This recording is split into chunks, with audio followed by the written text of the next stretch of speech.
Hey, what's up, YouTube? Welcome to Play It Painted Live. This week, I made it a point to start on time, but it's kind of misleading because I'm not really on time. I'm still doing a little setup here. You can have a sneak peek of what we're going to be working on tonight. So let me set up my YouTube feed here. So, for those of you who may or may not be aware, I am now doing comments on Twitter as well as YouTube, so that those of you who are watching live can maybe get a little bit more urgent or a little more immediate response if you, I guess, yeah, if you're tuned into Twitter. So anyway, let's see what we got here. I got live control. I got, there's these new buttons. Let's see what they do. Live control room. What does this do? Okay, so it's got a little stream, broadcast alert. Let's do no, ads, no. Okay, so you can watch the public view, and there's a little comment section here. Okay, so we're getting to know this as well. I am gonna see if I can. Yeah, I want to cancel that. I don't even know. Let's go to.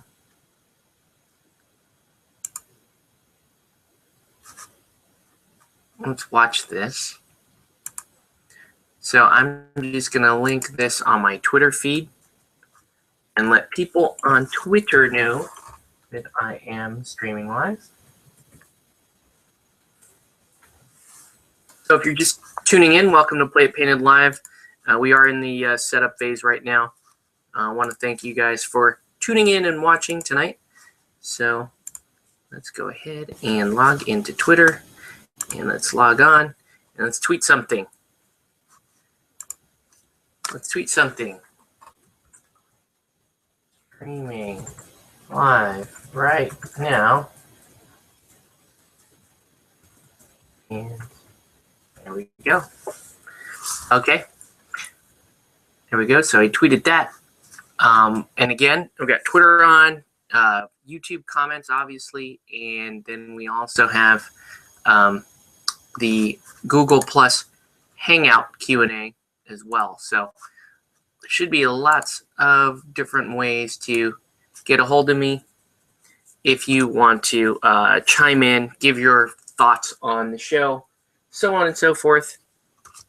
But as I once again forgot to announce, to really pimp this show, we might be in for a very quiet evening.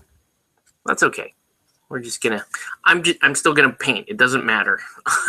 Ultimately, it would be great if somebody's painting along, hopefully getting some projects done the same way I am. But that's okay if you're not. Hopefully, you get something out of this. Okay. So anyway, without further ado, tonight's miniature is going to be one of the Soda Pop miniatures. This is from the Takawashi University line. And this is kind of the brainy one. Let's see if I can find the card here so you can see.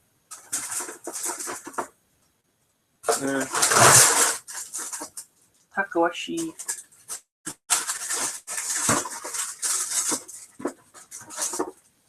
Let's see if I can find the card. That way you can, it's not school band. It's study hall. It's study hall. Okay. So here's glare. Here's the model. Here's the artwork for this model, study hall. And I guess she's supposed to be kind of a brainy chick. And well, I've been painting a lot of just anime references, and one of the things that I've been watching a lot is Sword Art Online. So I think I'm going to do yet another tribute to Sword Art Online, and I'm going to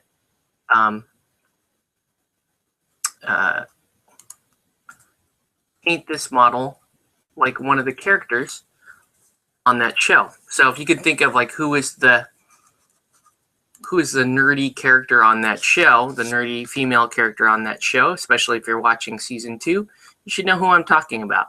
And we're talking about Asada. So I'm going to see if I can pull up an image of Asada so I can share with you guys. I'm just Googling it. Now, Asada she's the real life player behind one of the show season 2's like breakout character, who is Shinon. And they're polar opposites almost. Shinon is she's courageous and she's tough and she's just a general kind of an extroverted badass, while Asada is a pretty meek, shy, fairly timid character. So there's it's a very interesting character for Sword Art Online. But unfortunately, the one that we're painting here is kind of the boring version of the two characters. And I can't say she's boring. It's just that she is kind of an she's a what's the word? She's a very understated character, at least art-wise. So let me see if I can up, and let's see if this will allow me to screen share. Share screen. Screen share. Okay, so I am going to go here, and I'm going to share this. Okay, so you guys should be looking at a picture of that's Asada in the middle there. And then on either side of her are her online personality, her online character, Shinon. So you can see Shinon has kind of a blue hair. She's wearing a little bit of racier outfits, where Asada has just got the glasses and she's kind of nerdy. She's got the short, kind of brownish hair, and most of her colors are kind of like beige, taupe, and brown. So not the most interesting thing. However, that's what I want to paint this model as, because she's kind of the bookie girl. Now, she doesn't have the glasses, but that's okay. We're going to just kind of deal with that. So, and while I'm painting her, I'm going to really just talk about my own preferences, my own painting, and my own setup, I guess, because that's what we're going to talk about tonight. We're going to do a painting topic tonight on a painting show. Imagine that. So anyway, you just tuning in, welcome to Play It Painted Live. Thanks for joining. If you have any comments, you can tweet me at Twitter or at Play It Painted, or you can just reply on this YouTube feed or the Google Hangout page. Okay, so anyway, let's go ahead and get started. Even though this is going to be a fairly plain Jane model, there's still a lot of work to do, a lot of detail work to do, and we're going to get to it. So my painting preferences. Okay, so my painting preferences begin with, obviously, choice of model, selection of model. And my selection of model choices often intertwined with the game systems that I enjoy playing, right? Because, one of the end goals of all this painting that I do on this channel is to eventually play everything that I've painted. It's true that I do have a number of models that are painted up, not just Robotech, but a number of models that I've painted up that I've never played before. And I think that's kind of a shame. I'm hoping to be able to change that. So, it's obviously playing the games is also very time consuming. Learning the games can be very time consuming. But again, it'd be great if I could change that and get to playing some more games. But yeah, so it's intimately tied with the games that I choose, and therefore, even the decision to play those games is, like many of you, based on the model range. And when you look at the model range, before you even know anything about the game, you can look at a model range and if you're compelled strongly one way or the other, you can decide to play a game or not play a game. And I've had instances of both. I've had games where people have explained to me that these are really good games, and I trust their judgment on the game mechanics, but I won't play the game because I didn't like the miniatures. I didn't like the aesthetic or the theme of that game. Conversely, there have been other games where I'm not impressed with the mechanics of the game, but the miniature quality and the theme is such that I end up buying it and painting it anyway. That might ring true for some of you folks that are into, and I hate to pick on GW, but a lot of GW like players and ex-players have explained to me, oh, well, the reason why I stuck around so long is because I really enjoyed the miniature quality. I really enjoyed the GW themes and their universes, but the games, the mechanics of the games, I was not a fan of. And, I can totally understand that. So, yeah, that's that is just an unfortunate thing that we've got here. So I'm going to paint some eyes right now. This is not the best thing to do on camera because you guys are probably not going to get very much of this detail that's going in here. But here's another thing that I do, like with open mouths like this. Instead of just painting in a black hole, what I do is I kind of make a little juice out of the black. So I dip the brush in the black paint, and then I dip it in a little bit of the rinse water, and it makes kind of a faker wash. It's just a quick, so you can see that the mouth looks super black right now, but I can come in with the brush and just kind of dab the most of that away. And all it does is it just leaves a little black ring around the mouth to make it easier for me to paint in detail there.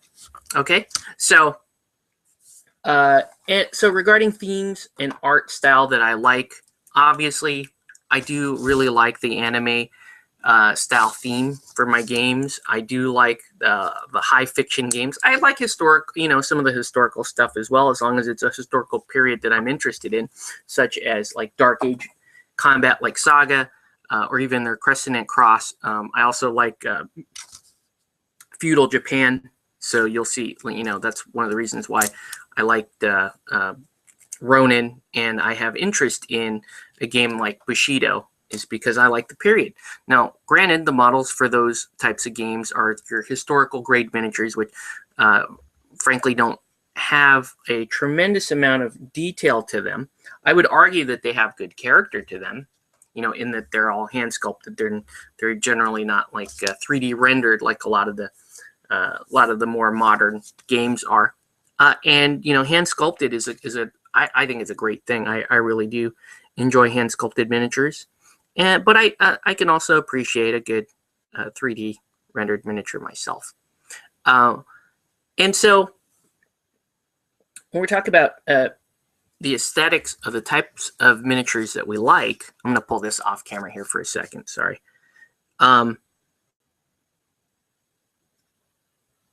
We have to talk about the artwork that we like, the setting that we like, and then that actually translate that art and that theme is generally like 2D when you first see it.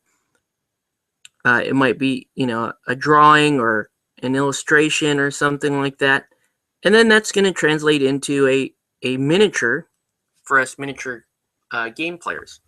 And that miniature will take that 2D concept art and apply it to a three-dimensional model.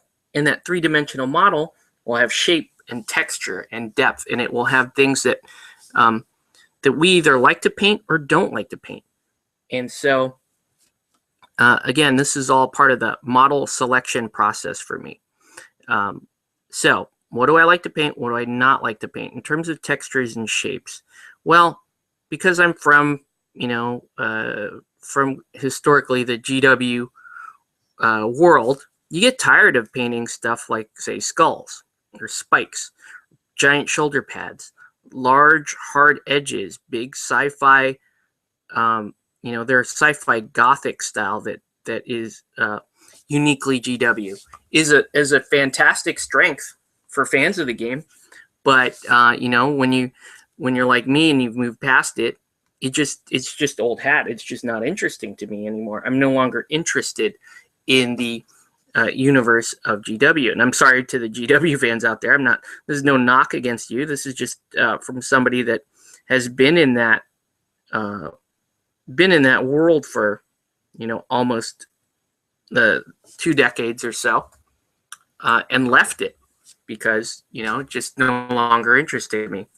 So, so yeah, the spikes and all that stuff, the big shoulder pads, exaggerated, you know, tiny pinhead guys, that no longer interests me. What I really like to paint, is I really like to blend, and I really like to layer. I really like to do that kind of stuff, much more than, say, dry brushing or edge highlighting. Oh man, I hate picking out little edges and I hate doing all the little trim work, and it's just tedious painting to me. I prefer to have like rounded organic features that have folds and shadow and blending, and I really like painting flesh, and I know a lot of painters that hate painting flesh. I love painting flesh. It's my favorite part. Well, getting the faces right and painting the flesh in is just huge for me. So I really do enjoy that. Now, you can see that her eyes are a little bit bigger than most eyes on a, say, a 30 millimeter model. So we're going to give them just a little bit of the anime treatment here. Once again, thanks for joining in on Play It Painted Live. Let us know if you have any comments. You can comment at Play It Painted on Twitter, or you can comment on this YouTube feed, or what have you. Got a comment here from Justin Borges. Yay, I'm finally awake for a show again. What's up, Justin? Been keeping up on your progress as well. Nice to see that you're still painting, and always like getting the updates from you. Okay, so Asada has brown eyes, and they're kind of boring. I'm going to go with this flat earth here as the main part of the eyes, and because this is anime eyes, the brown is actually going to take up a fairly sizable chunk of the orbit here. And I'm going to mix this up. There's going to be a lot of browns on this model, and I'm sorry if you think that's boring, but that's okay. Brown really isn't one of the colors that I paint a lot of. I paint a lot of yellow, paint a lot of white, paint a lot of blue. So brown is generally not something that I'm painting a lot of. So I'm going to go ahead and dot in the eyes. Now, unlike a typical model of this size where I would paint in a fairly narrow dot, I'm going to paint in a pretty big dot because this, again, anime. Because anime, that's going to be one of the explanations here. So I'm going to paint in I'm going to paint in some fairly big brown dots for the eyes. And that flat earth is it's almost like a hazel. You know, these are going to be kind of cola colored eyes here. And I just want a little bit of white. And I didn't leave enough white on one side. There we go.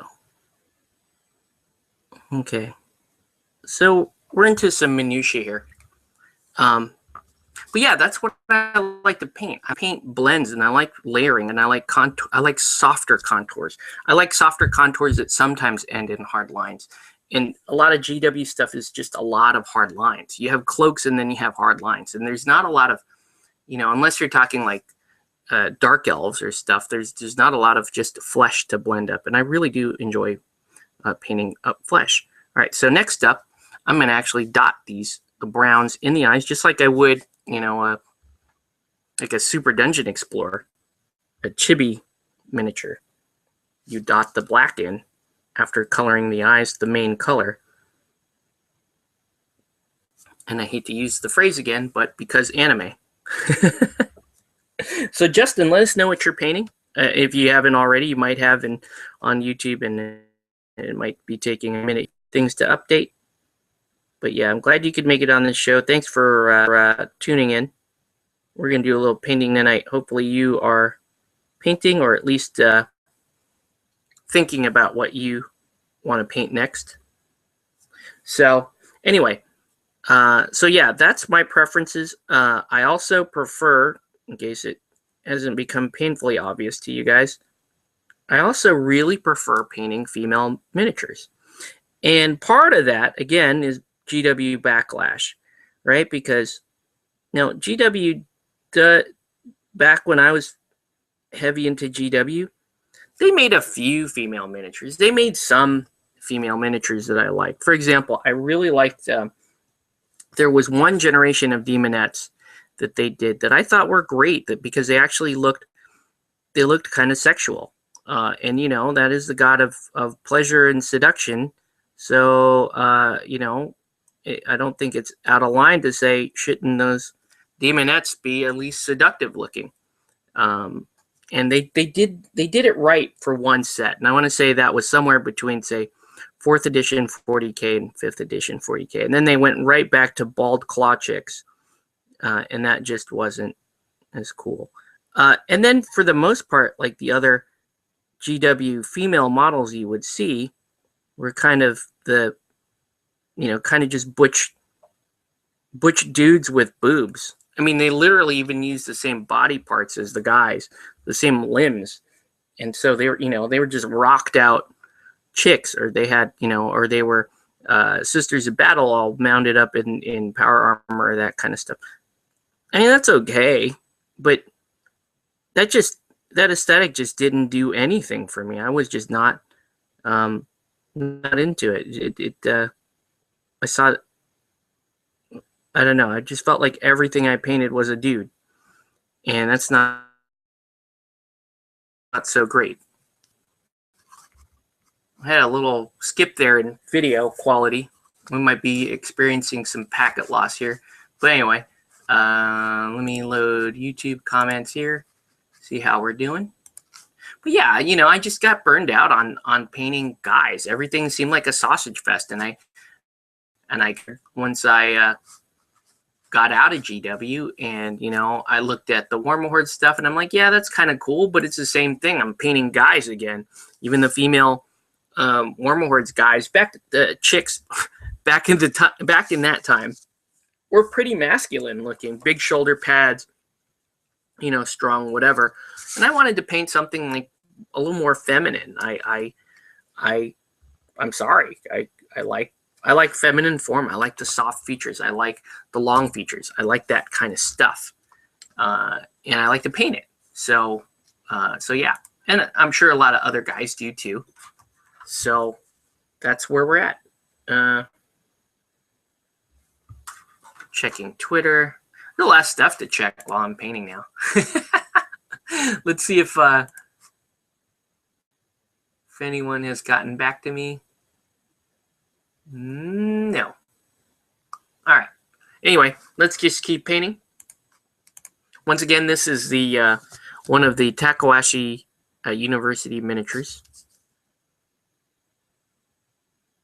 And I'm painting her to be kind of like Asada from Sword Art Online. Okay, so next up, we are going to frame these eyes. And I'm going to come in with my detail brush and cut around the face of the miniature. This is typically how I do eyes. This is a little bit different than how a lot of painters I've seen online paint eyes. Is they'll paint in the flesh of the face first, and then they come in and just paint the eyeballs in over that. And I guess that's okay. I used to do it that way. It was harder for me. It was a lot to clean up. Whereas, you know, I seem to be more comfortable trimming painted in eyes with the flesh around it than I am just trying to paint eyes right on top of flesh that I've just carefully layered up and highlighted. So, okay. So anyway, so we're going to paint this up. So yeah, I bought these. I bought the back to school bundle from Soda Pop Miniatures. This is included the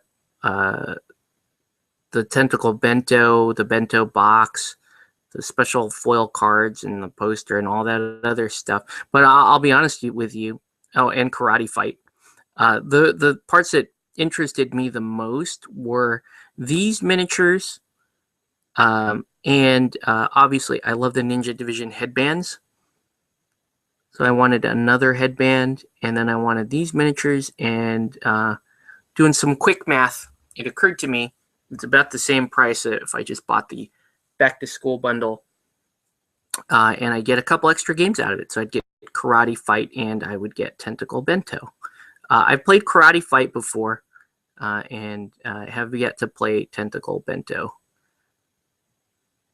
All right. So anyway, that's my preference for, I do prefer painting female models. I just think there's a cool, delicate quality to painting something like this, getting the features right and getting the face right, getting the expression on the face correctly, layering up the flesh right, painting in makeup if you need to paint makeup. This is all stuff that I learned painting Malifaux stuff, actually. Malifaux was the first line that I painted that had a significant amount of what I consider to be feminine models. Not just female models, feminine models. That's really what I'm talking about. And I hate to define it that way, and I'm sure somewhere out there is somebody really freaking out about my overgeneralization of masculine and feminine and gender roles. And I'm not here to talk politics, guys. I just want to paint miniatures. And if you want to inject politics into something like this, well, please take your discussion elsewhere. Not interested. I want to paint these models. I don't care if they're, girls or whatever. They're fun to paint. They look great. And, I have fun doing it. So what are you going to do? It's a piece of metal, guys. It's okay. But anyway, so now I'm going to just give these a quick.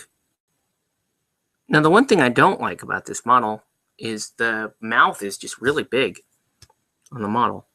I don't like that. I don't like that one bit. So I might have to artificially take the mouth size down so that she looks a little less strange. There we go. It looks a little bit better. Looking pretty good. And then she's almost ready to be mounted on her mount. Okay, so what I like to do is I like to, after I'm done with my airbrushing stuff, because what I do is okay, so I take the model, then I'll clean it up, I'll break it out. I pin wherever humanly possible. I always try to pin as much as possible. So there's a pin on the bottom of the miniature. There's pins where if there's extra limbs or whatever attached. Now, in the case of this model, I will admit that I did not pin this outstretched arm over the book. And the reason why I didn't do that is because it's pretty dimensionally stable, for one. And two, if I were to fit the pin vise up and under this armpit, I stand to actually wreck the front facing of the books in the model here. And I don't want to do that. So this is one of those rare instances where I did not pin something. Other things that I won't pin are things like antennae on Infinity models, just some stuff like that. So yeah, once the stuff's all pinned and I've got it, and I put the basing together, select either select the right resin base that I like, or I'll make a generic cork base if I don't have a base that I like. At that point, then I go ahead. Now, historically, I used to prime white. I would only prime white, and in some cases I still only prime white. But lately, with the amount of airbrushing, like the pre-airbrushing stuff that I do, I find that if I do a zenithal priming, meaning you take some black, you prime the entire model black, and then you hit it at a say 45-degree angle with white and kind of layer up to white, that it actually provides some nice natural shading. And so when you do come in and airbrush the base coat, it doesn't look so flat, because that was one of the criticisms I had of my own work when I really started to incorporate airbrush more into my painting routine. I started to notice that they were starting to look a little more flat. Brushwork is always imparted a little more depth when I did it, but just the airbrush stuff, just really started to look a little flat. So I went with the zenithal highlighting as a means to kind of pre-shade these miniatures so that when I did airbrush, I could keep some depth. All right, so she's just about ready. I'm going to go ahead and put her on her mount. Now, for mounts, I can use a couple of different things. Sometimes I'll just use like a piece of cork that I have, and I'll stick poster tack on it, or sticky tack, whatever you want to call that. But you know, a really good one for me are these old IDWM paint pots, which are just the right comfort for me. Sometimes some of the cork pieces that you get are too big. Sometimes they're too small. You really want this grip. For me, I want to be able to hold it loosely in my hand so that I can manipulate it with my fingertips like this. And so it's got to be the right size for me. So anyway, and once the face is cut in, like it is here, then I can go ahead and mount it on here. And now we can paint the other parts of the model a little more fluidly. It's just a little easier to be able to manipulate the model in and around this way with the handle. Okay, so I'm going to finish painting in my deep skin tone here. So this is a very regular customer from me, Game Color Extra Opaque Heavy Skin Tone. It's just the great undercoating to my Caucasian flesh. And I always start that way. And extra opaque is nice because it's got great hide to it. So it's going to cover very well. And, you know, given that this is not the final skin color, this is really just kind of undertoning and shadow for the actual skin color. It does its job very, very well. Okay, so here we go. Paint that in. This is a super fun model. My preference for models is I really do like, pose-wise, I don't know. I like softer undertone models. I don't like big war. I do sometimes, but for the most part, I almost like the civilian looking models more than the regular war models. For example, like in Infinity, I love the VIP models, love the executive models, the mechanics, generally the NPCs. I just think they're fantastic. For Dead Man's Hand, my favorite set is the civilians. The townsfolk love them. Asada's skirt's kind of high. Okay, what are you going to do, right? This is anime soda pop miniatures. Of course, they're going to make this little skirts a little bit high. All right. But I'll just keep painting because painting, right? Now, you'll notice I spend a lot of time on eyes and face and skin because these are very important parts of the model for me. These are the parts that I think you really can't afford to skimp too much on if you want to get the model to look good. So I'm going to do that. We're going to let that dry for just a second. And I'm going to start mixing in my flesh color. Now, there's a couple of different ways I do that. I can go for Caucasian skin, I go one of 3 different colors. For female models, it's usually between these 2 colors, basic skin tone and light flesh. And frankly, I've been really liking the light flesh, a little more glowy tone to the skin. It's a little more, you can see it's pink, whereas basic skin tone, it's got a little more yellow to it.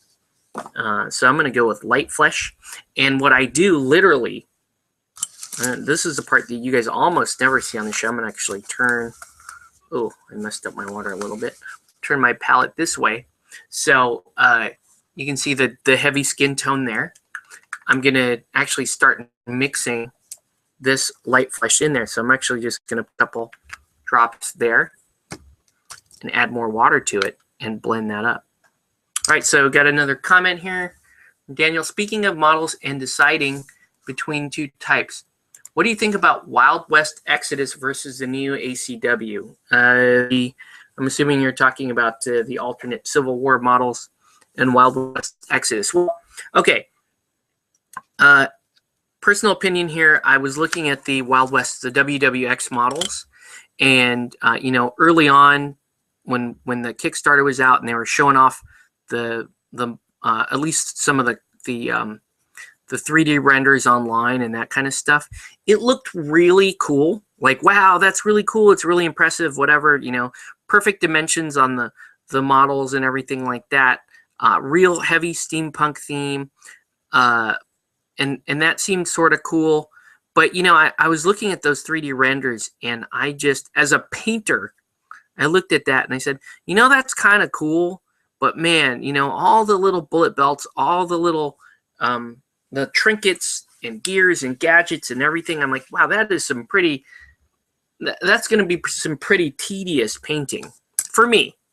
It looked really cool, but like I looked at that and said, I don't know that that's necessarily going to be very fun for me to paint.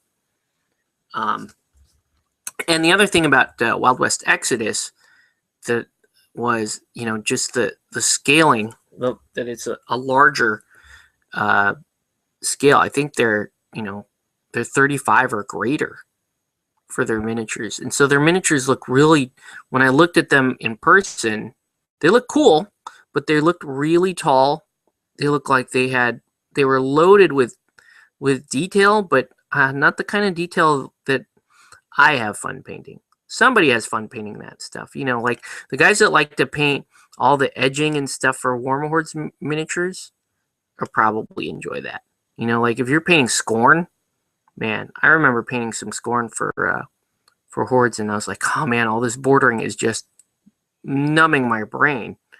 And it looked cool. The end result looked cool, but I just didn't have a good time doing that. I didn't really like picking that out. As far as the ACW miniatures are concerned, I really haven't looked at those in heavy detail. The theme sounds really cool. And if you showed me some models and I were so compelled, I would probably want to paint some. But these days, with with all the different models that are out now, I just don't know. It's a little harder to get me to get money out of my wallet to paint stuff, because there are so many miniature lines that I really like and I'm somewhat loyal to, namely the Cypher stuff. Still love the Cypher stuff, and will still continue to paint it.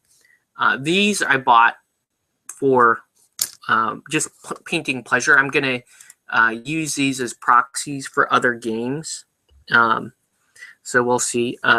Considering that, say, Marie Claude, the volleyball chick, is one of her cosplays, I may actually just use this as my Marie Claude Relic Knight, because it's played by Marie Claude, and I like the sculpt much better than the plastic starter set Marie Claude sculpt. I don't know. I just think that the plastic one just kind of has some weird dimensions to it, and I think the volleyball one's a lot cooler.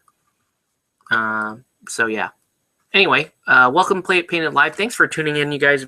If you guys have any questions or anything, you can share them on Twitter @PlayItPainted. You can comment on this YouTube feed like Justin did a little bit ago, and I'll just keep checking comments. Let's see.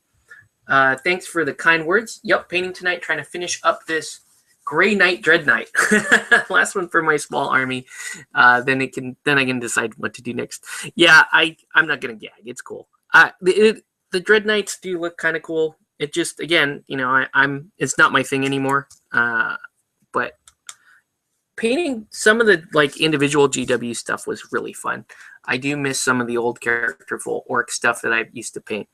And my aesthetic was always like Eldar looking stuff. So you can gag at my comment. I don't care.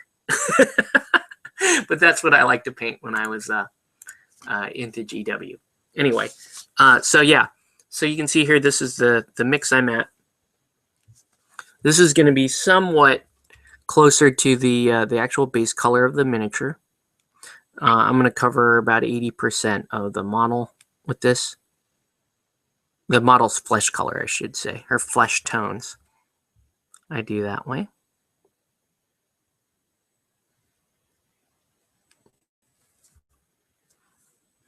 And you can see I'm not being terribly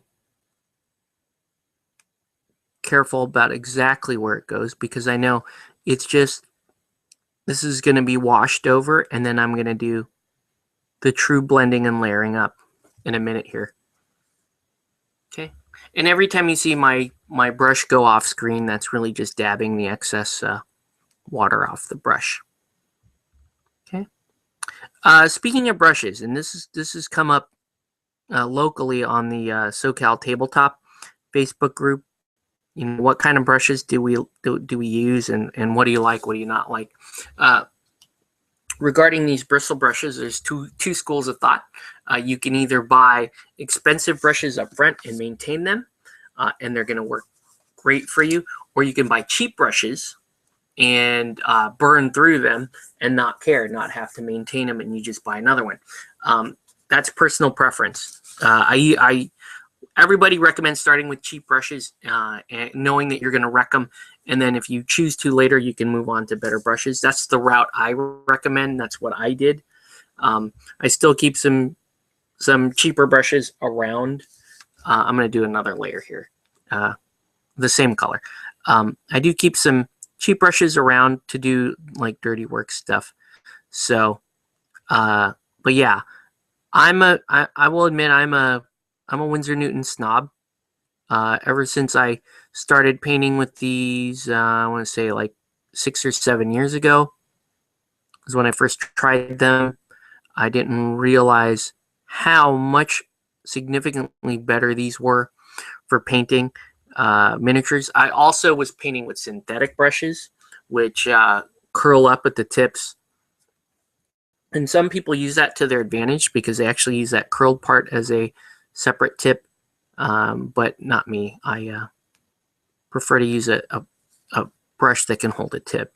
And really, these Kolinsky sables, the Winsor Newton Series 7, and from what I hear, because I've never tried them, the Raphael 8404, also really good at holding a tip. Right, so I'm a Winsor Newton guy, and I use a few different sizes. This is the size 3. So you can see the size 3 here. It's a very big brush. It's a what I do. I didn't like this particular brush because one thing, when you're looking at a brush, you know, obviously you're concerned about the tip, the integrity of the tip, and then you're concerned about this area here, which is the belly of the brush. Painters will tell you that ideally you want to be able to get away with the largest brush you can that's going to hold the tip that you need. And so I tried a 3, hoping I would get one that had a nice belly to it and could keep a tip. Now this brush is has a problem with both. In my opinion, the belly expands way too close to the tip. And so you end up with, when you're painting with it, you end up with a lot of splitting going on at the tip. And so you can't really keep a good point on this. That said, I still use these for base coats, and they're fantastic for the larger models, for that kind of stuff. I wish that it would work for the you know, most of these 28 mil models, 28 to 30 mil models that I paint these days, but unfortunately it does not. Okay, so that is the idea, though. Get away with the largest brush that you can that's going to hold a tip. And so I use everything from a 3 down to this guy, which is the 0. And you can see the 0 holds a really nice tip. Now, what I like about this 0, and I have several Winsor Newton 0s, is that this one actually does have a decent belly to it, and it's fairly long. And it's just got that nice sharp tip. Now, the other thing I do is I even have some like unopened ones. So I have some unopened 0 Series 7s that you know, if I mistreat the current one that I'm using, or it starts to go bad, I can swap out. And I've done it a few times, and you can see, you know, when your brush goes bad, it's really going to start to go bad. So, for example, here's a trashed 0 here. It's almost square at the end. But you keep brushes like this too, because these end up being, you know, your dry brushes. They end up being your metallics brushes. So it's good to do that. Somebody asked me for a recommendation for cheaper alternate brushes, and I came back and I said Army Painter, or what I use, and I still keep this guy because they're for their cost, they're fairly reliable. You can see, you know, and these are the natural bristle. I always go natural bristle these days. I don't have any synthetic bristle brushes because they curl, and I don't like that. So this is a good kind of dirty work brush for me. You guys might have seen on an earlier show, I was looking at Reaper. So this is a Reaper sable brush. And you can see it looks like on camera, like, oh, that's pretty good, right? Got a decent tip to it. But the thing is, once you start painting with this thing, it's going to lose the tip. It's going to split. It's very unpredictable. Sometimes it's cool. If you don't overload the brush, you're probably going to be okay. Frankly, between Reaper and Army Painter, if I can't get my Winsor Newton, I'm going to go Army Painter.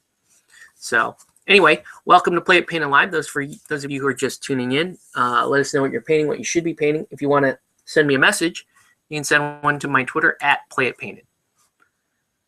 Whew, that's a mouthful now. I used to just say, welcome to Play It Paint It Live. Let us know what you're painting, what you should be painting, right? Yeah, that was it. But yeah, anyway, so let's get back to it, right? So up next, now that I've got an undercoat and a couple of layers of a base coat, I'm going to go in with my Seraphim Sepia. On the types of washes to use for flesh, I know a lot of people use kind of a reddish base. Those are cool. I mean, I don't discourage anyone doing anything like that, but I really like Seraphim Sepia because it's just a little more golden looking. So it's a little more yellow, a little less red, and I prefer that. And so this is going to come in as a general wash. It's going to give me a little bit of a tint, and it's going to mostly important for where flesh meets other things, like where flesh meets hair, for flesh meets clothing. That's what you want. You want this stuff to settle in the right. Now, the one thing I would say about the Seraphim Sepia, which is a Citadel wash, is that I have yet to find an actual reliable analog to Seraphim Sepia. Vallejo makes a sepia. They make both a sepia wash and a sepia ink. But Vallejo, I don't like. I'm not a big fan of Vallejo washes and inks. And I've given them lots and lots of attempts. They're just thick, and they don't. You thin them down, they still don't have that same wash action that you want. They still don't really run into crevices, and sometimes they pool. So I'm not that big a fan of the Vallejo washes or their inks. Well, I can't say that. Some of the inks I really like. I like their yellow ink. But their sepia ink is just sort of meh. Not that great. Okay, so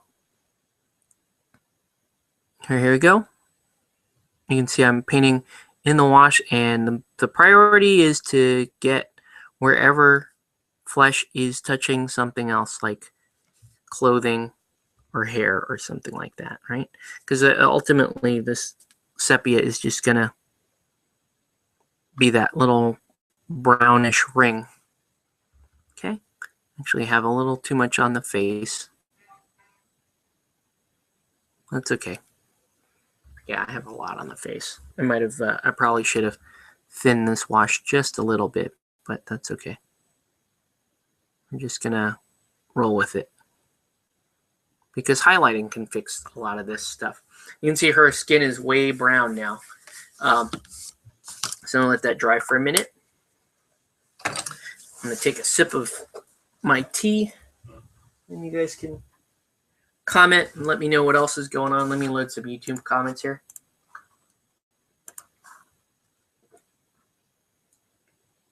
Taking our time here on this show. I should be moving a lot faster, but I don't know. Just don't feel like moving that fast. After painting for a few years, I still use cheap brushes. As soon as detail brushes are done, I buy a few more cheap ones and I keep going. One day we'll venture out and buy something proper, but I'm a cheapskate. Yeah, I did that for quite a while. And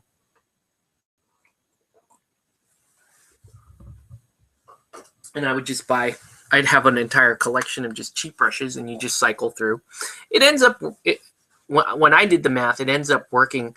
When you first switch over, it may not seem like it's worth the money to buy an expensive brush and buy brush soap and maintain your brushes.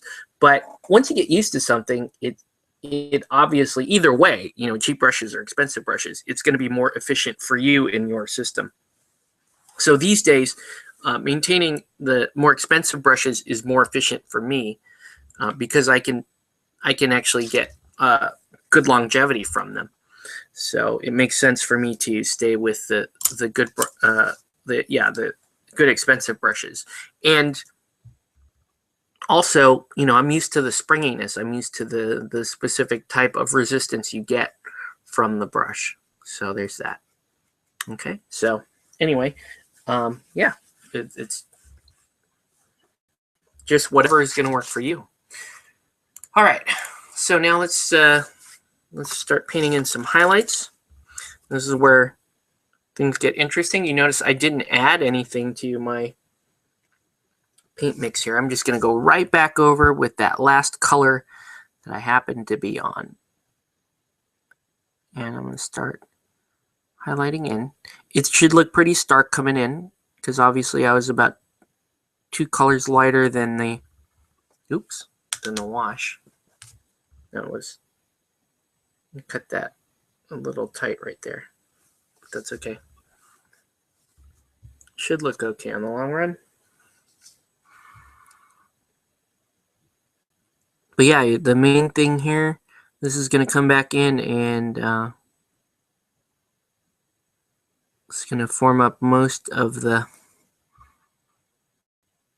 base coat of the flesh.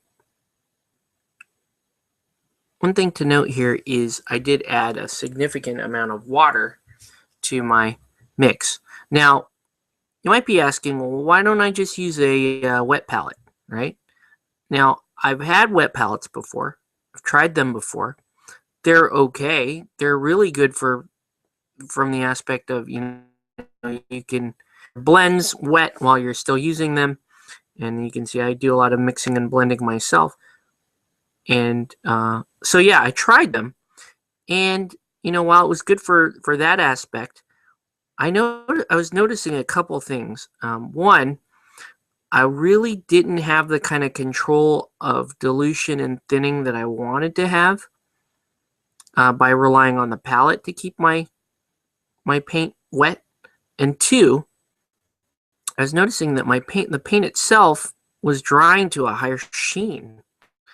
I can't really explain that one myself, but I just noticed it was drying to a higher sheen, and I didn't like that at all. So I went back so I abandoned the wet palette in favor of just being able to control my own dilutions and maintain my own consistency over my paint here.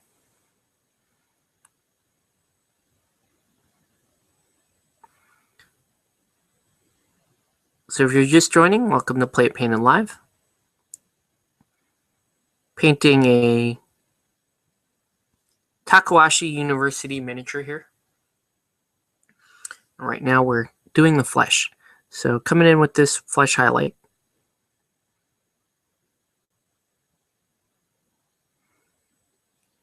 It's a pretty big highlight, as you can see.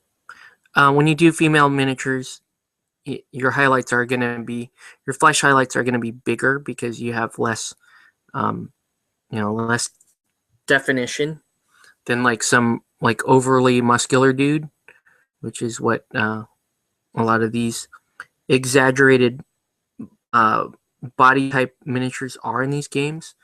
So it's not just the girls with the exaggerated boobs and whatever. You know, you got hyper roided out dudes, buff guys to paint as well. Okay.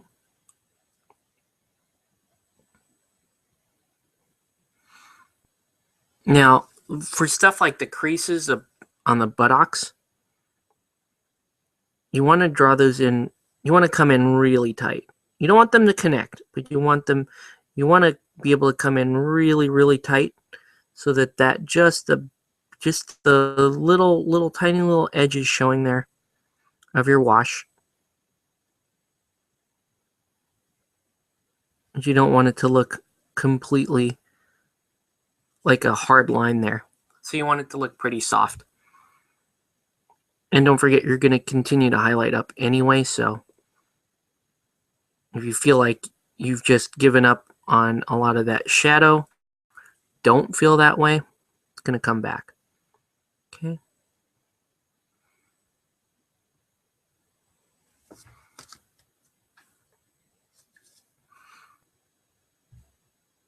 Looking pretty good here. Asada.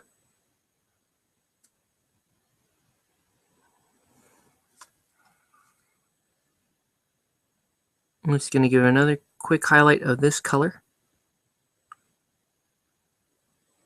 Now that I'm coming back around.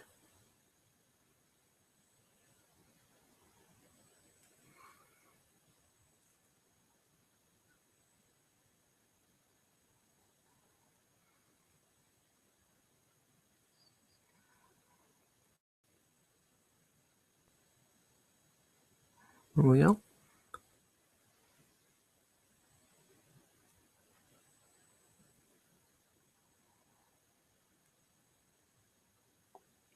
Okay. All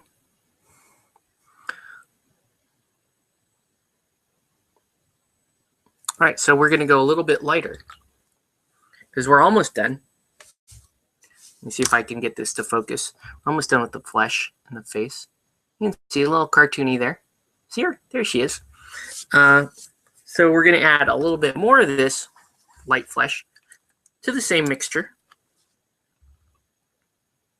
There we go. A few more drops of that. The skin tone just kind of keeps that kind of tan color in there. You can see I'm using I also use these crap brushes to mix paint. This is another good thing. Super important on your flesh to thoroughly mix your paint, because you don't want little clumps of pigment, you know, ending up as little crusties on the face of your miniature or anything like that. So mix that up really well. Okay. And now we can start thinking about doing things like lips and highlighting and that kind of thing. So we're going to give Asada a little lipstick here. And what I do is we're going to take this sunset red and mix just a little bit of that flesh mixture in it. It's going to look kind of like a bubble gum, almost a pink color. But if you went straight, it looks really stupid. You really do want to mix some of your color in with this. So I'm going to mix that up. I'm going to just pull some of this flesh mix here. So I just take the brush, mix it in till I get something that looks a little less hot pink and a little more natural color. Okay, so there we go. I'm going to just paint in the lips. I don't know if I'm going to do eyeshadow on her. I probably won't.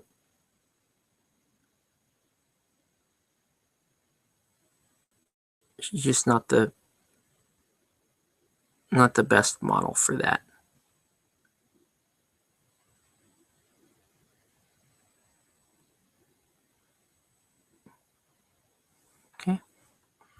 There we go.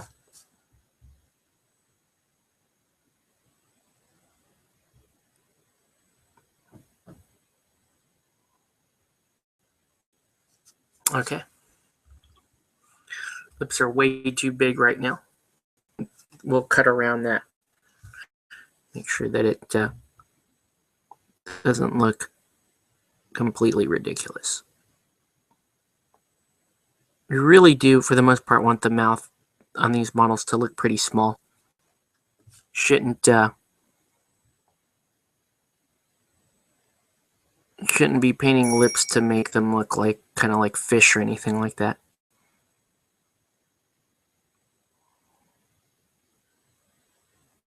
See with this last, and a couple things. I'm trimming the lip, and yes, I'm trimming the lip size down. And I'm just doing and it's acting as the final highlight there. I tend to go very, very fair on skin tone of models like this because these are delicate. The characters themselves are fairly delicate, and you want your skin tone to reflect that. A more delicate miniature.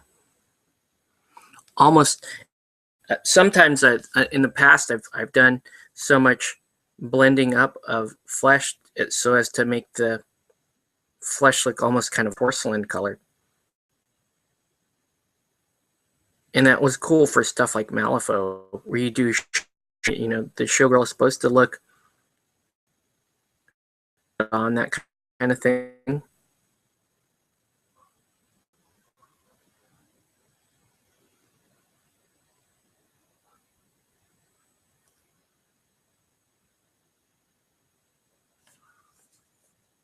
Okay, so she's coming in okay. Just keep that light flesh stirred up there.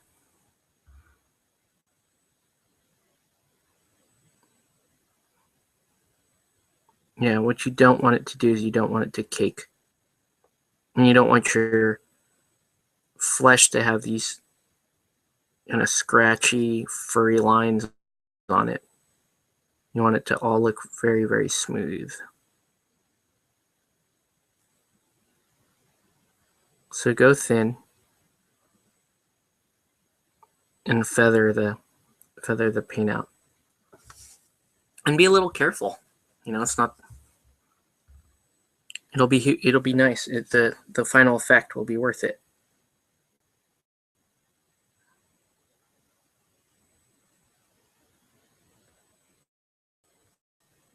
I had to pull her off camera here because I'm highlighting like over the eyes, and I don't want to ruin the eyes.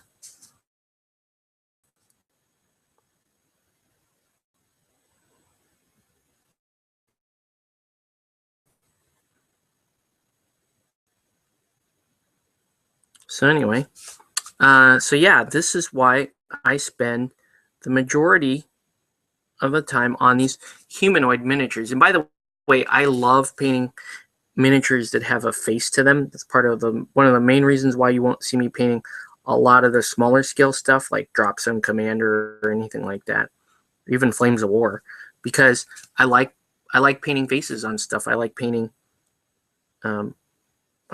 humanoids. I don't know.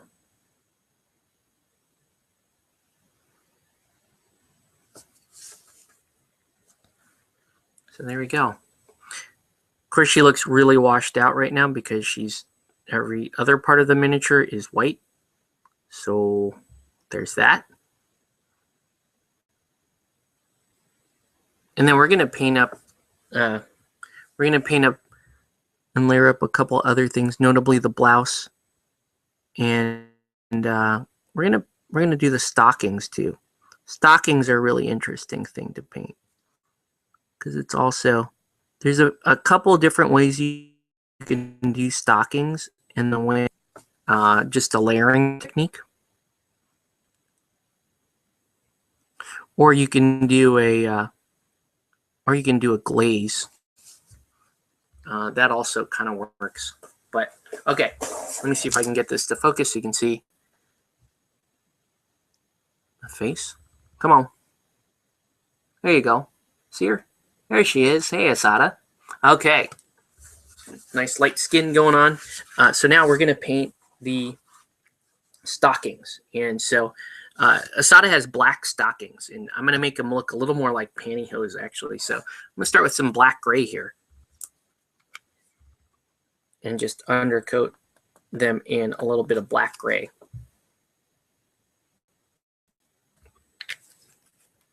If you're just joining us, welcome to Play It Painted Live. We're just talking about my personal preferences with painting. Now, I originally learned how to paint stock, again, from Malifaux when I was painting showgirls. Painting the showgirls was an interesting thing for me because up until that point, I'd been painting like GW fantasy stuff, which was highly exaggerated. Mostly guys, lots of big muscles, all that kind of stuff. And here come the showgirls, and I love the delicate nature of those miniatures. And they had stuff like and they had stockings, and they had all this stuff that I just had never painted before. And they were in a bright color palette, which I really liked. And a lot of GW stuff being so grimdark and gothic. Unless I flocked more towards the factions that used lighter colors, like say Eldar. But for the most part, it's a lot of greens, it's a lot of reds and browns and hard blues and that kind of stuff. Not a lot of, and not so much on the yellows and pinks and that kind of stuff.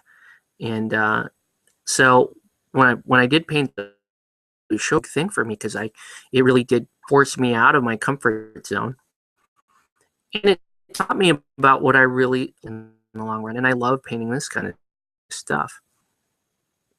Anyway, there's the undercoat, which is just this black gray, and we're just going to apply a few highlights to it. And we're going to blend it the same way we blended the flesh. So let me...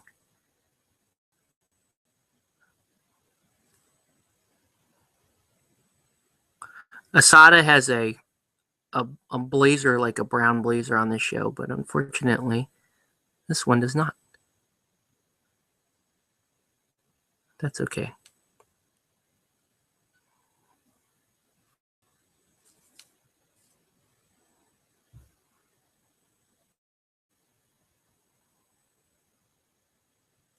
Okay.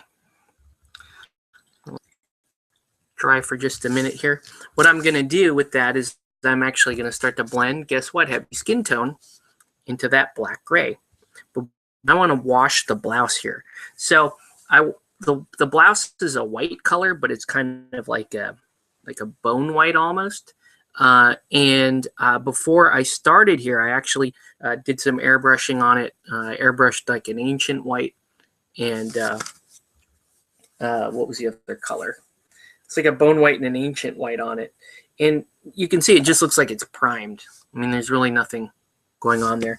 And I want to give this a little bit of depth. So I'm going to try something that I have never really tried before, but we'll see if it works. If it doesn't work, then we don't finish the model tonight, and all is lost, and we're all going to be really upset. Or not care.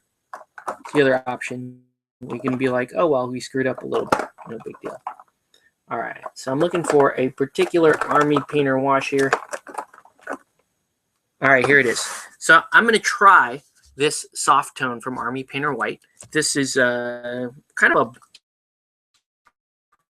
and I'm going to dilute it. And sometimes when I just need to do a little separate dilution, I'll just break out something like this, or actually I may do this. This is where I do a lot of like my wash thinning. So I'm going to just put a couple drops of that out, and I'm going to add a bunch of water to this, actually. I'm going to add a bunch of water to it and get it nice and thin. Right? The goal is to be fairly translucent. I'm going to actually test a little bit on my flesh here. Yeah, it's hardly depositing any color at all. That's what I want. Because, or, hold on, there's another option here that I can try. I tried it before, didn't really like it, but let's see. I also have,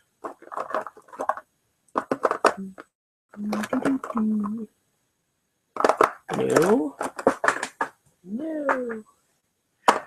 If you're just joining us, welcome to Play It Painted Live. We're just doing a little bit of painting tonight, painting a Takawashi miniature.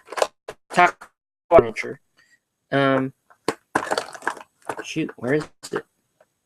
I had a light gray wash from Vallejo Model Color that I've tried a few times and I've never really been satisfied with the look. So I may not, here it is. It's a pale gray wash that frankly I just don't think is going to show me anything on here. Let me just mix it up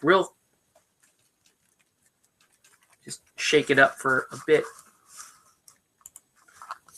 I'm going to load some YouTube comments, see if there's anything else coming in on YouTube.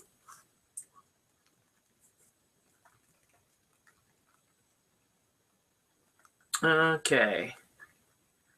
Well, that's it for me tonight. It's 1. Kids will be up in 4 to 5 hours, and tomorrow's a long day. Thanks for another great show. I'll be sure to join in again next week and hopefully some New Year challenge updates. Cool. Have a good one. All right. Let's have a look at this. Let's see if this actually does anything. I'm very, very skeptical about this gray wash. Yeah, that's just not going to be good. That's not what I want. So anyway, I'm going to go with the soft tone. And we're going to apply a soft tone wash on the blouse. So let's go ahead and do that. So make sure that's nice and mixed up there. And I'm going to apply this wash here. There we go. It's not bad, actually. Because, again, her blouse is supposed to be kind of like an off-white bone color. So this is actually looking pretty good. Yeah, it actually worked out fairly well from what I wanted it to do. I like it. That's just made life easier. Nice job, Hunter. I do like their washes.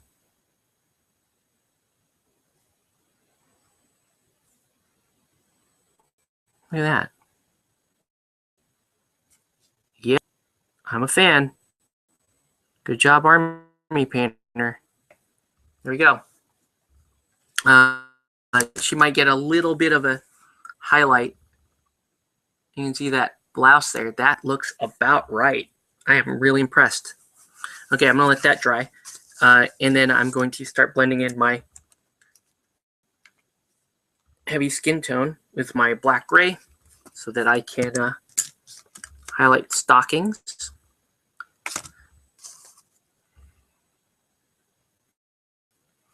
Ooh, and I want to fix something on her face too.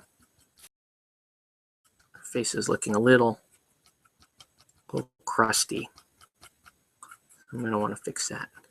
Let me see if I can fix that.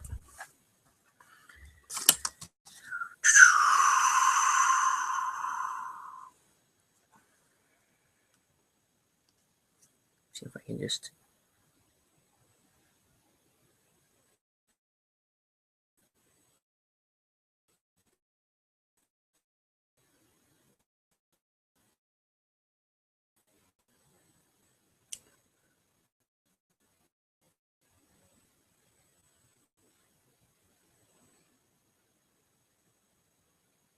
Sorry, I had to pull it off camera again. I will one day get used to painting directly on camera, and I try to. I mean, I still even shoot like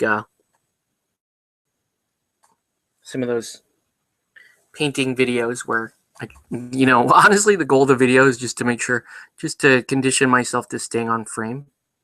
So now I'm applying a mix of the heavy skin tone with the black gray as a highlight layer for the stockings here. This is going to give me a little bit more of a sheer look to the stockings, almost like pantyhose. It's important to note that you don't want to overdo this highlighting bit at all here, because it can end up looking kind of bad. So it's really only going to be a couple of layers here that I do, and they're going to be super thin. You highlight the sheerness the same way you would, light catching the model too. So you can see the tops of the calves, the places where the stocking is going to be stretched the most. That's where you'd hit it. Okay. So I'm just going to do that. This is going to blend in here. Looks pretty good.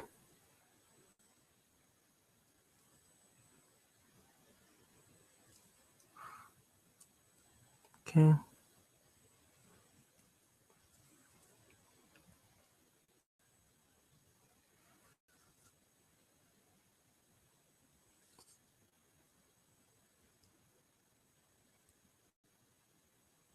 And there we go.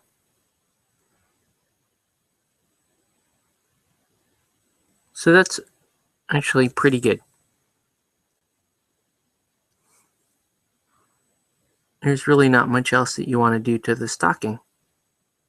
I'll let that dry. If it does need another highlight, it'll get one, but frankly, it's looking pretty good. My main concern right now is making sure I get the face to where it's nice and smooth.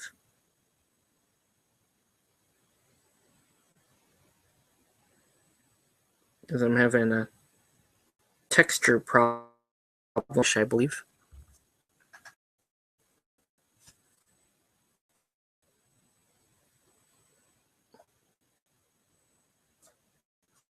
Here we go. Looks okay.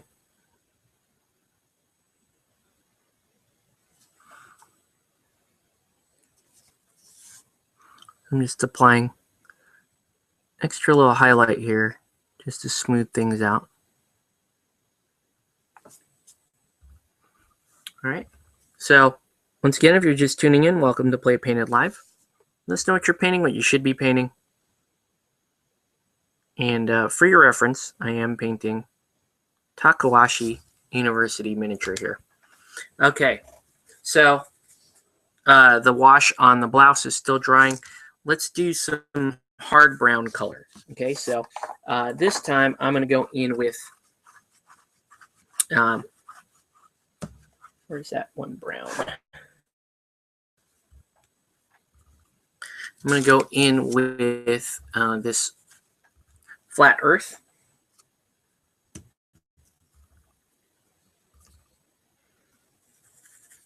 And actually, you know what? That's a pretty good color for her hair too. That highlight on the stocking. So let's try it. I'm going to do that as her hair color, because Asada. Well, no, yeah. See, it's not quite the right. It's a good highlight, so I'm gonna back up a notch. Well, no, it's actually pretty good. Hold on, I believe in this. We're gonna go. We're gonna do it. See, sometimes the color may not be right, but then you think about, hey, if I do the right wash on it, it will be right. So I think this is going to be right. Let me let me finish painting the hair, and then I'll show you what my thoughts are here and see if we can actually get this to work. A lot of what I do when I'm painting is pretty on the fly. I mean, I have a general idea of what colors I want to use, but sometimes at my palette, like I was just doing, and going, hey, that might work, and then I just throw it on there and we see if it works or not. Okay. So right now I got kind of like a brown, grayish brown hairdo coming in here. This Asada does not have glasses, so her vision's a little bit better than the regular Asada. There we go. Okay, so it doesn't look right now, but I'm going to share my screen again so we can look at the picture of Asada, and we'll see how that goes. So screen share. Oh, where did it go? Never mind. Did I close out of it? No. Let me see if I can screen share. All right, so here's the Asada model. You can see it's almost, with that lighting, it's almost got a little violet to it, but it's a grayish brown. So I'm on the right track. I mean, I could, if I wanted to, I could highlight with almost a violet, but I don't think I'm going to do that. I'm going to go a little bit more natural than that. I think the purple would look really kind of weird, a little too much anime there. So anyway, so yeah, let's just keep on trucking. Okay, so that's looking pretty good so far. Let's go ahead and go with the next color that I was going to drop, which is Flat Earth. This is going to be on her shoes and her skirt. Okay, so wait, no, this isn't. This is sorry. Leather brown is going to go on her shoes and on her skirt. Yes, just kidding. Leather brown. All right, so leather brown's going to go down. And this is going to be the undercoat for shoes and her skirt. And browns I don't do a whole lot to. I mean, they're pretty self-explanatory. You just give them a highlight and then a wash, and that's really all I do with brown. Brown is just simple, and you don't have to do a lot to it. Okay, so anyway. And Asada uses a lot of brown.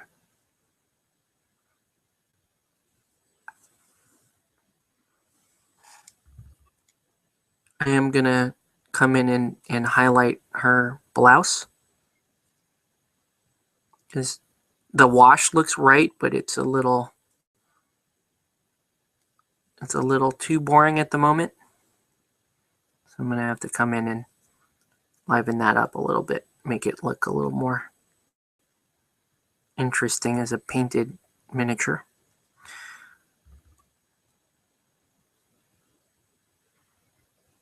So yeah, this is the kind of painting that I just enjoy. I like female miniatures, I like the anime theme, and I like just being able to blend stuff that, I like blending stuff as opposed to picking out details.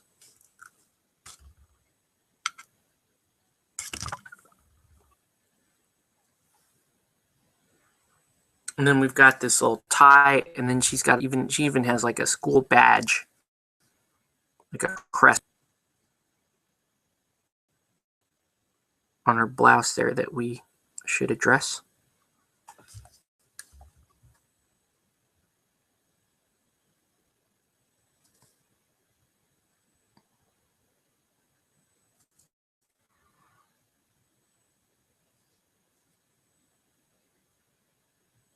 So most of the time when I'm painting, like I paint at night. I paint after I spend the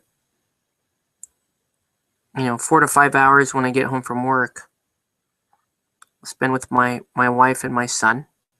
So we have our family time together. We eat dinner together. And if you were to ask me to paint right when I got home, I would be way too tired from work to paint. I still need to decompress and all that. I can't just pull up here at my desk and start painting. I actually have to have time with my family, and then I can actually get to that point where I'm comfortable enough just to paint. Okay, so here we go. Painting in her shoes. So Asada's got lots and lots of browns. So her shoes are brown. I'm going to have to do something exciting on this base here because And you notice I put these on some sci-fi bases because I want to be able to use them for relic knights. Like this could be a good, you could use this as a novitiate or something else from Doctrine. I'll figure out, I just got rid of I sold my Doctrine to another player. So I was happier to see them in use from him because he's going to play them than rather just keep them to myself. So that's why I did that. So anyway, so this is down. So yeah, we're gonna give a quick highlight to the blouse, and we're gonna give a little base coat on the rest of the model. So I'm gonna go in with Iraqi sand. Okay, so Iraqi sand there.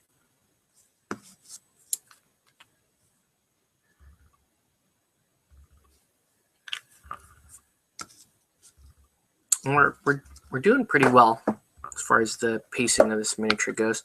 This is a bit slower than I normally would go because I'm stopping to load comments and just taking my time, just enjoying the miniature. So, all right, so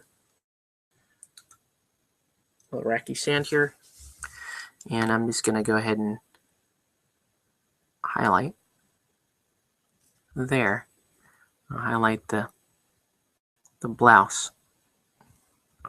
The blouse is gonna see one more highlight, and this is done.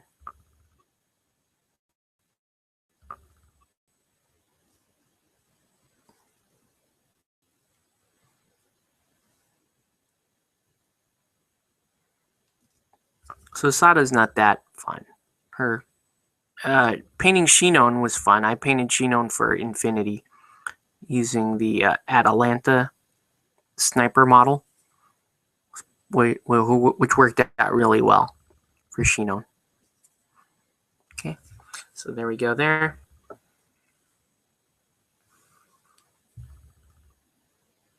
Oops.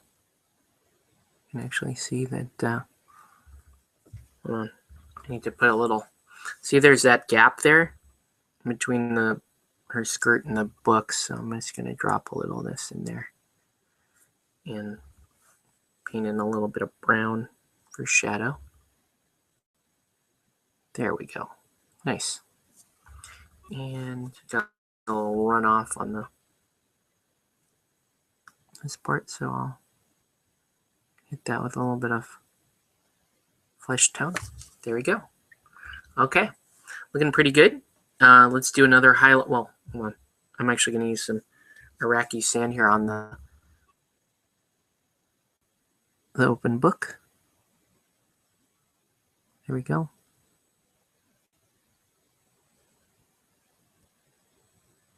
It's kind of like open parchment. All right. Now let's use. Now I'm going to use some off-white and highlight the blouse with the off-white. Okay. And we're going to move a little bit faster now because one, there's not a lot of viewers on, and two, I really want to try to keep tonight's show at about 2 hours. So we're going to pick up the pace here a little bit. All right. So, well, off-white as a highlight. I'm just going to hit the edges of the collar.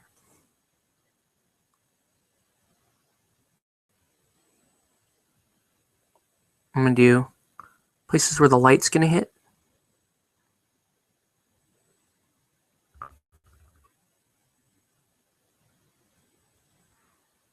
There we go.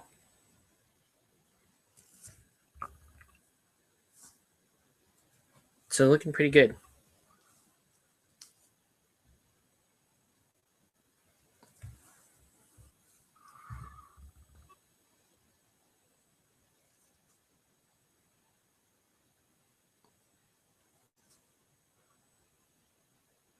So it's at this point of the model where the speed painting tech, I mean, what I'm doing here is more of an overbrush than a highlight. It's not all that precise, but it's going to do the job. I mean, with the wash in and just being somewhat careful about where my brush is landing, it's going to, for the most part, it should be okay.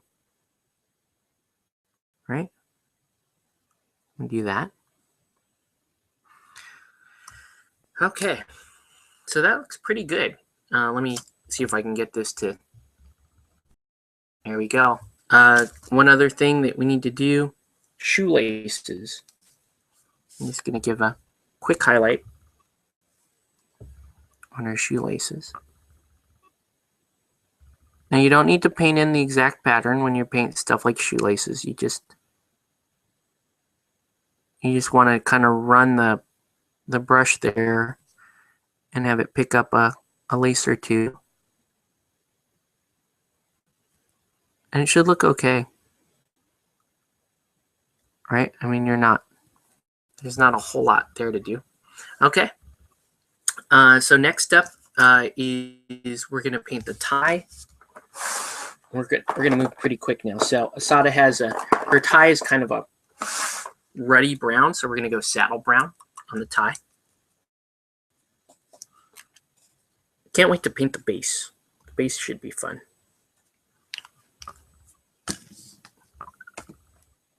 Yeah, this character has a lot of browns.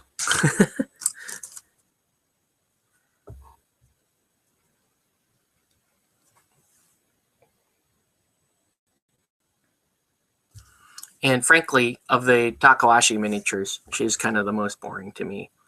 But she does match the anime character well, so why not just go with that? I'm probably not going to paint them all this color scheme. I may paint a few of them different color schemes, but they are kind of all wearing that. Okay. There's the tie going in.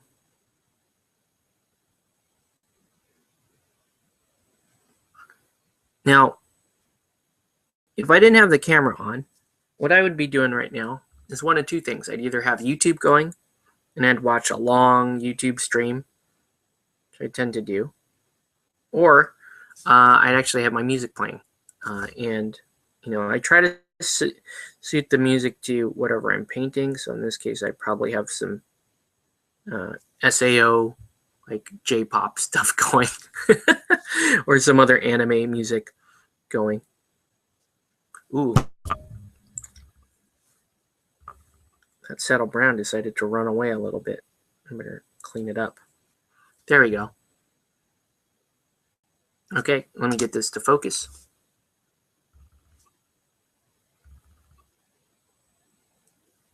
Pretty good. See your details on the face.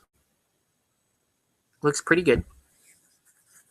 I want to do just a little carmine red, not flat red. Flat red's too bright. We were staying in some pretty subtle colors here. If I can find my carmine red, I can paint one of those notebooks in a carmine red. There's a lot of planning without, there we go, carmine red.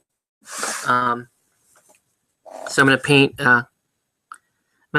in, well, these are supposed to be like kind of open books, aren't they? I'm going to do the bottom one in carmine red because I think that makes sense. I don't know if it does or not, but we're going to do it. And then this model is going to be on a weird, super high-tech base, which is kind of hilarious. But, all right. So, quickly now, we're moving along. We got a schedule to keep. So I'm going to do this for that underbook. The other side of it. And this one's going to look more like an open book right there. I have some plans of what to do there. All right. Not bad, says I. So now let's do another wash. This time we're going to go Army Painter Strong Tone. This is going to go on the browns, including the hair. Okay, so put that down. I'm going to mix just a little bit of water into it. Not much. And then it's going to go into the hair and the other stuff. So here we go.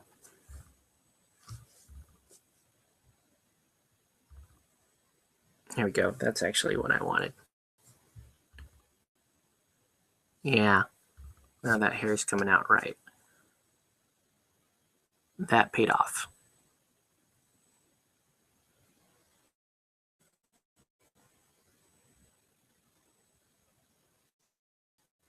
Cool. And let's do the skirt that. So we're going to wash the skirt. And we're going to wash the shoes. I'll wash the tie a little bit.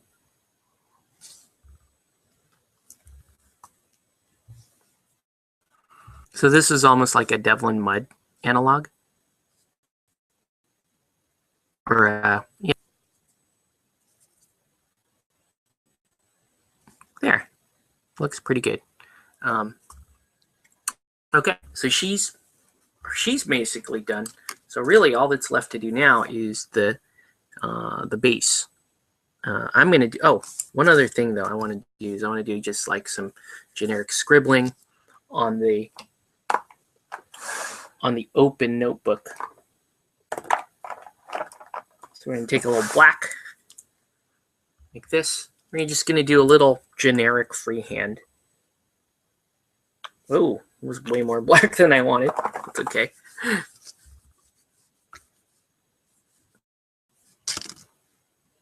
All right. So yeah, what do you think of Asada here? Pretty cool. I might, she might need another quick highlight of the white on her blouse. So we may do that. But in the meantime, let's just do a little scribbling. Now, when you're scribbling stuff, you're not actually trying to do anything other than a large, leaving any large, blatantly obvious pattern. Everything should look like it's pretty small. Like almost just like dragging one of the bristles around with paint on it.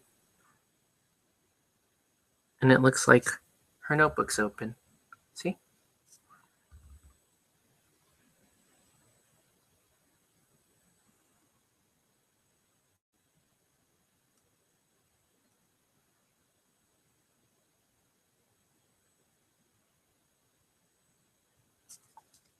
There we go.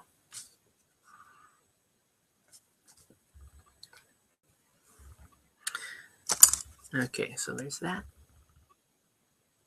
You can see the wash is still drying.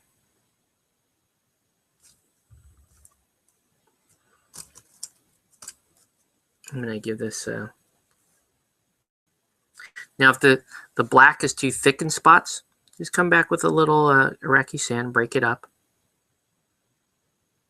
It's not that hard. You don't cover it, it's fine. Should be okay.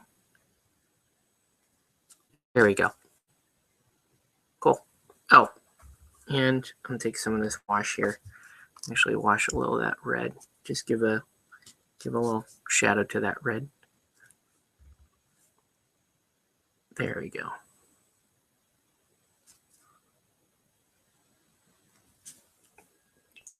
Okay, and like I said, I want to give it a little bit more of a highlight on the white. So I'm gonna come back in and give her blouse a second highlight.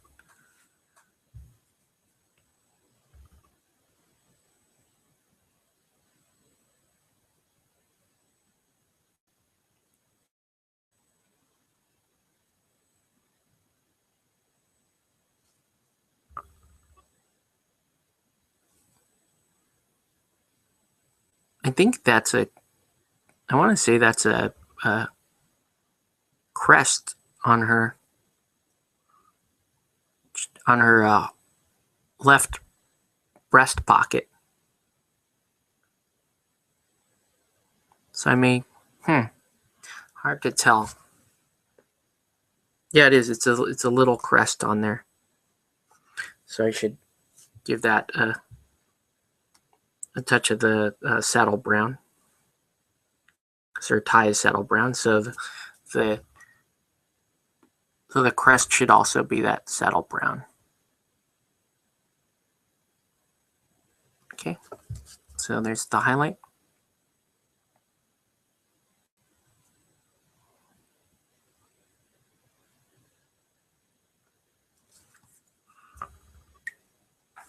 And let's go all saddle brown.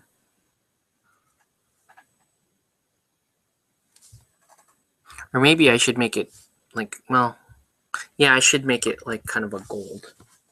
So let's do our standard gold here. The old yellow ochre trick. So take some yellow ochre. The old yellow ochre trick.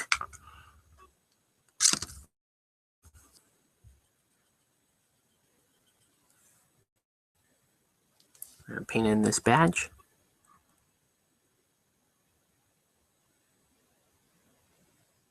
This whole crest, actually.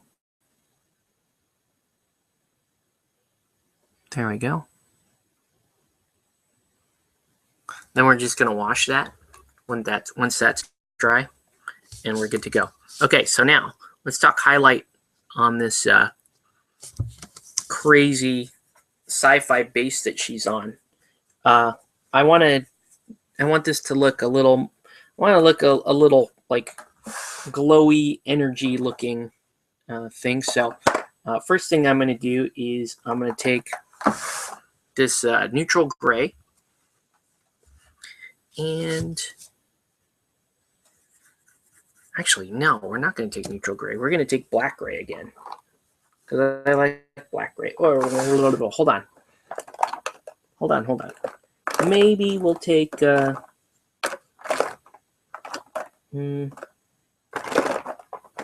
Maybe we will take black gray. I can't find. There we go. We're going to do this heavy charcoal, and we're going to paint kind of the bulk of the base, that heavy charcoal color, okay? So here we go. Let's mix this up. Sorry for the shaky camera shaking when I paint. So anyway, heavy charcoal going down.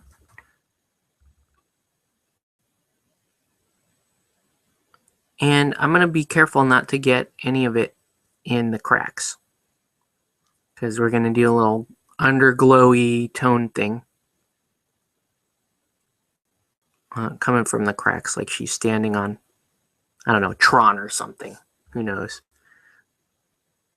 You know, SAO is 10 years in the future, maybe 10 years in the future.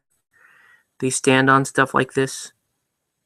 It should definitely look great for Relic Knights. That's the one of the main reasons why I got these bases in the first place, was they're for Relic Knights miniatures or Anima, but more likely Relic Knights for me.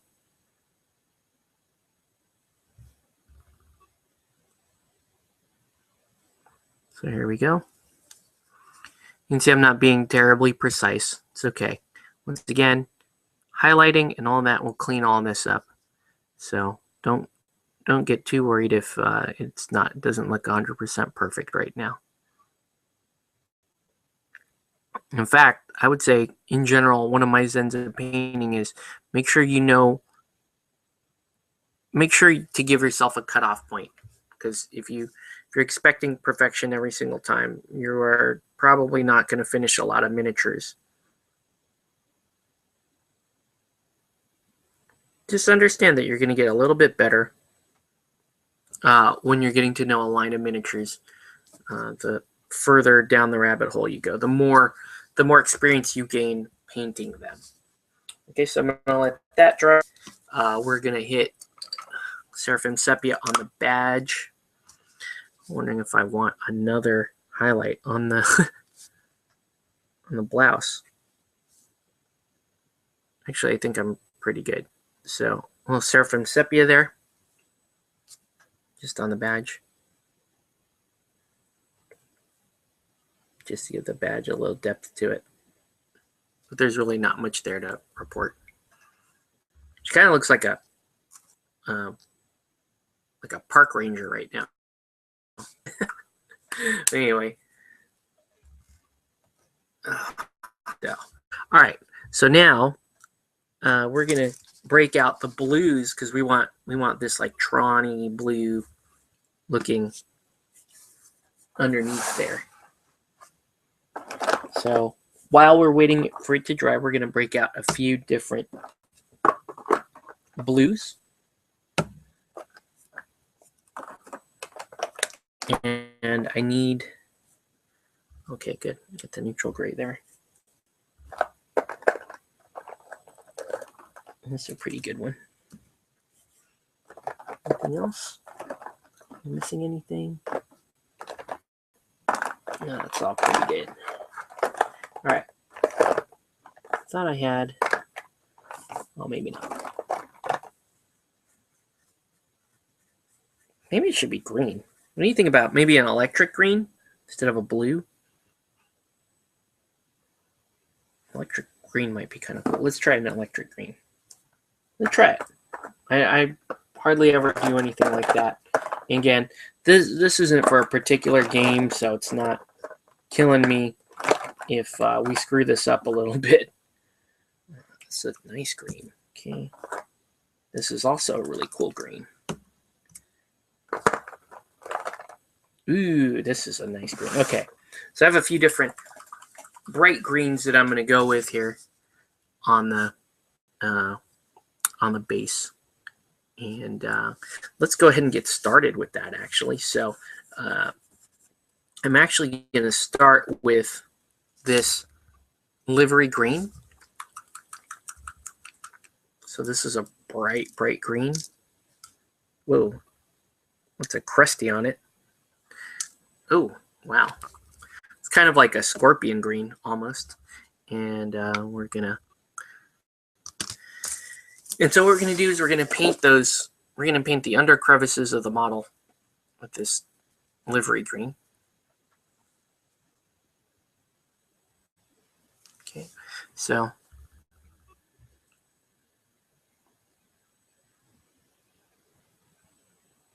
So here we go.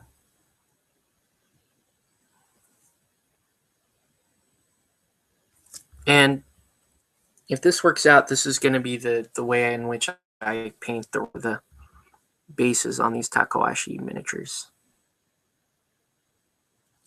so that they all match.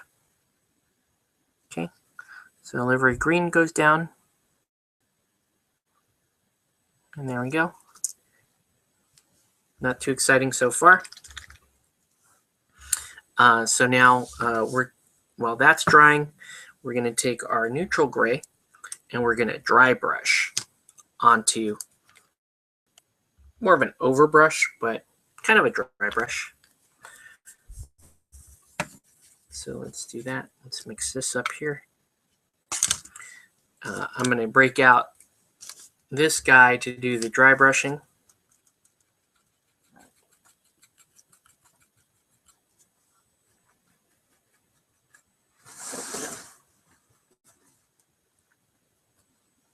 So here we go.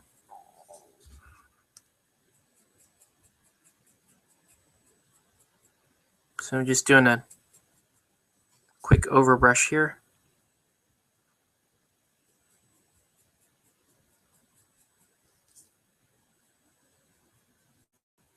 Ooh. A little bit of green. Carried a little green over. That's not the end of the world, but that's okay. So it's okay. All right. So not bad. One dry brush. Let's take up that dry brush up a notch.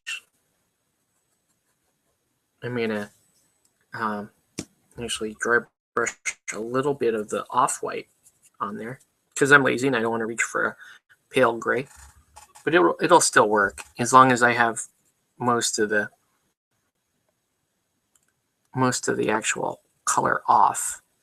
Then it'll function like a true dry brush.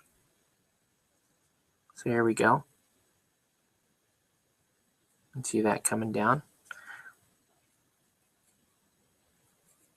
Okay, that's looking pretty good actually.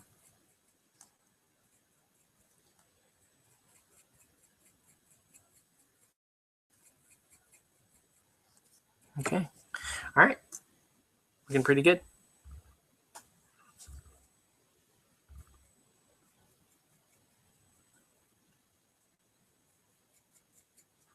All right, so now paint in the super bright part of the glowy, which is verdigris. I'm like running out of space here for all the colors. That happens frequently when I'm painting. I should probably start looking at larger palettes. But I like these like generic metal palettes because they're cheap and you can scrape them all up and scoop them out and reuse them. This one is really due for a scoop, as you can see. Agree. I'm going to paint the center of there to kind of the glowy glow.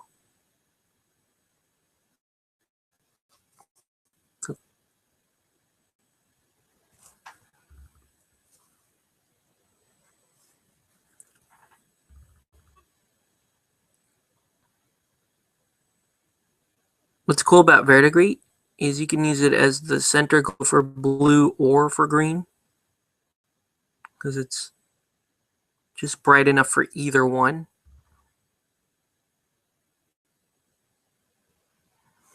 There you go. All right. And now we're going to take this fluo green, which is purposely somewhat transparent. So I need a spot. There we go. And you just mix a little bit of water with that. And that's actually going to go on the outside. It's going to go on the outside of the of these underlines here, because it's going to look like there's light spilling out. Right, so if I do that,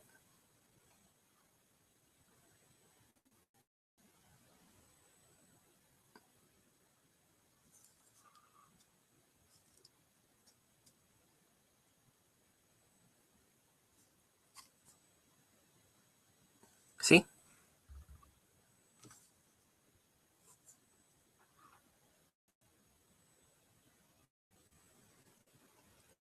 And now that's giving me a glowy glow effect there. The green.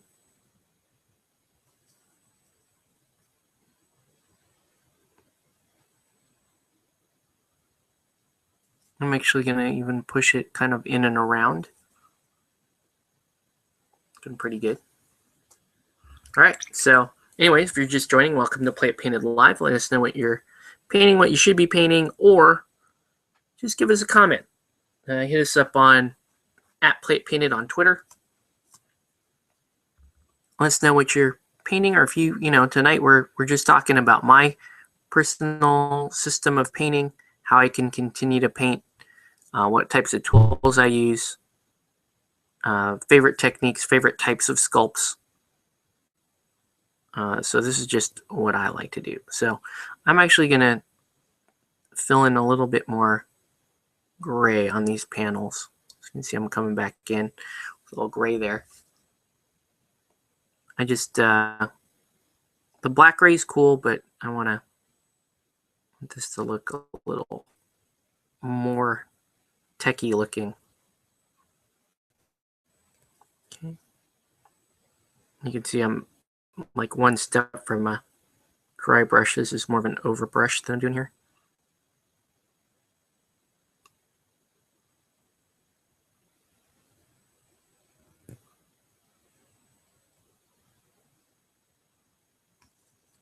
There we go. Just give that a little overbrush as well. So there we go. Pretty cool. Now, last thing to do is just paint that black lip in. And we'll make sure, and with the black, it should clean up all of this and make everything look nice and sharp. Sharp and tight and all that stuff that we like. So let's paint in some black. And this is perfect timing because we're right at about the 2-hour mark here. And so Asada, what we're calling her, just going to call her Asada, is going to be done. I'm going to put away all these paints.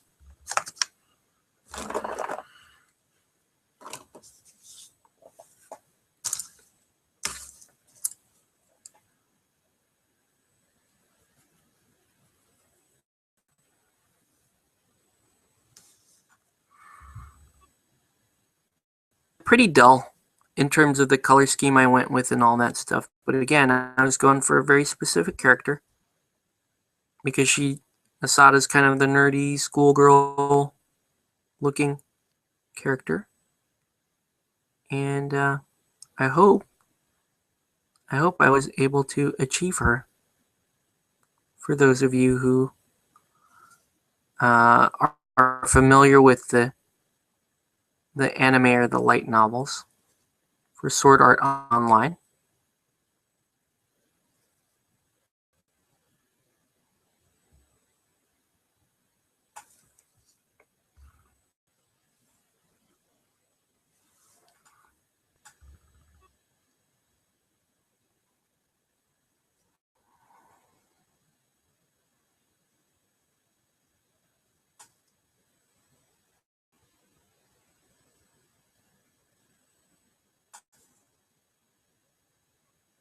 So you could notice like there's some colors where I just kind of skimp on and don't do too much highlighting on. There are other colors like the white, for example, where I do lots of highlighting.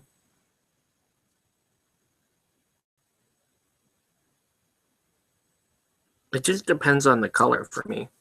I did the yellow ochre and just hit it with a little bit of sepia wash, and that's all I did. So these are based on trying to get specific looks and get them down quickly. They're fairly basic painting techniques that can get you. They can get you a few different looks, and using the combination of those looks is what's gonna help you achieve what of the appearance. So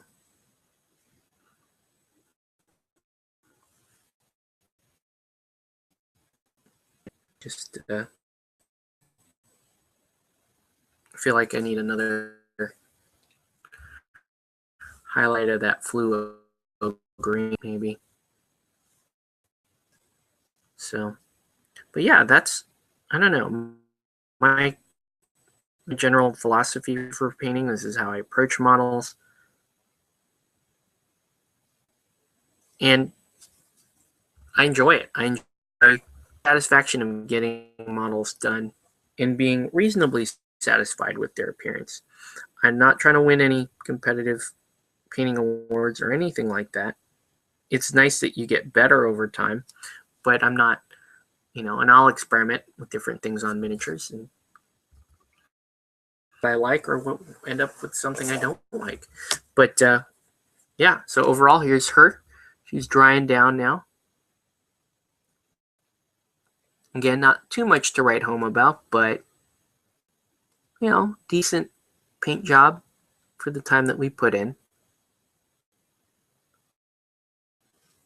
And you really, with the rest of the sculpts, you're really only Asada kind of a boring miniature color scheme wise, so that's why you didn't see a whole lot happening once I got past skin and face. See if I can actually get her face to focus in. You can see it a little bit. Kind of a bummer that you can't make out the there. Oh, I just had it. There we go. Anyway, that's gonna be it for this video. I want to thank you guys for watching. Let me load comments one more time. Just make sure I didn't miss anything.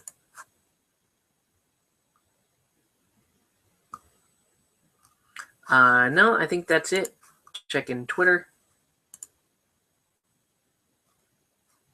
No Twitter updates. So I'm just going to let this model dry. I want to thank you guys for watching. By the way, my updates are going to be a little harder because I'm having some glitches with my phone. So sorry about that. But anyway, thanks guys for watching. We're going to catch you on the next one.